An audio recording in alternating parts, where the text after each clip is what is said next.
Tom Ibeck here with Rider Magazine. We're out here in Sardinia testing the new MV Agusta Enduro Veloce. It's a totally new platform for this enduro riding. There's just so many good things to say about it. So we did about 150 miles today around the island. We did a short dirt section just to check it out. We had some AX41 Bridgestones on it, and the ones that are on it now for most of the street riders, these A41s. But you got to start with this engine. The power plant is 931cc inline-Triple, and it produces 124 horsepower. And this thing has 85% of its torque right around 3,000 RPM, and it continues to build and just stays beautiful right up until about 7,500 RPM. And the top horsepower is at 10,000 RPM. So you're just playing in this 3,000 to 10,000 all day. So we were doing a lot of the twisties up here, and I just kept the engine I short shifted a few times in third gear, and you were able to just let the bike go down, take it in the corner, and it just worked beautifully.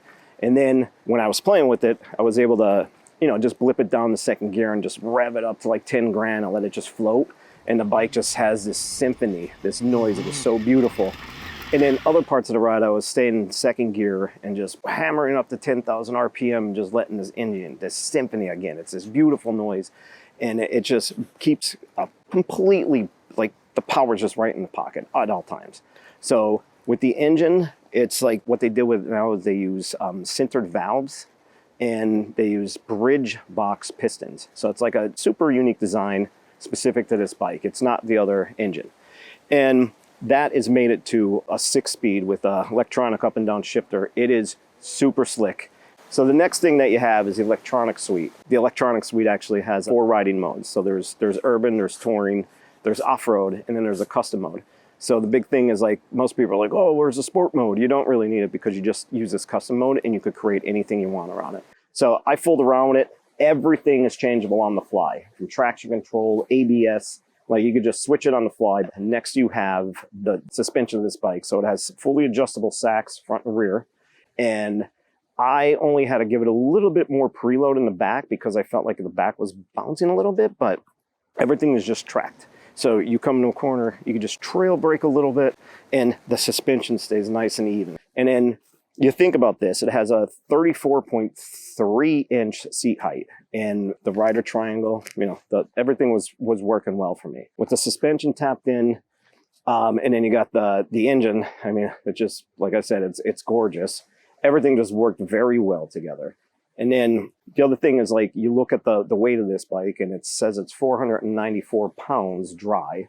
So with fluids and everything, you're well over 500 pounds. It doesn't feel like it. It does feel when you're picking it up off the kickstand. If you have it a little bit on the hill, you could kind of feel it, but when you're riding, it's nothing. And then the other thing that I need to talk about is the way they built this whole, the windscreen and everything. It keeps all the air flowing around you. So even at really top clip speeds, the bike, they say it does 143 miles per hour. I don't know.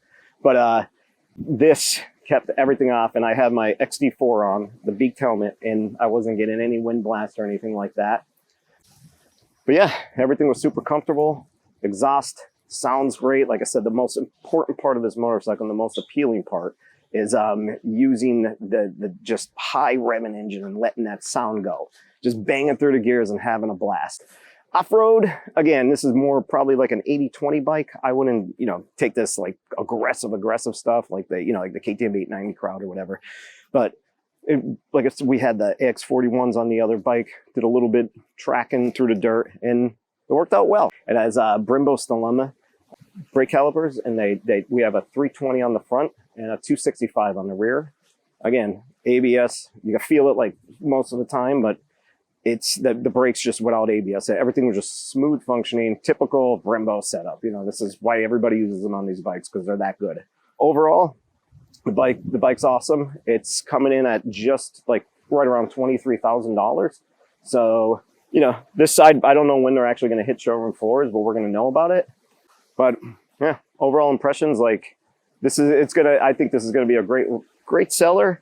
And it's up there, it's more of the multi-strada crowd. It's not going to be the hardcore enduro guys, but at the same time, you could throw bags on it and go touring, or if you have to do a little bit of off-road, even these tires, they work for what you're going to go at it.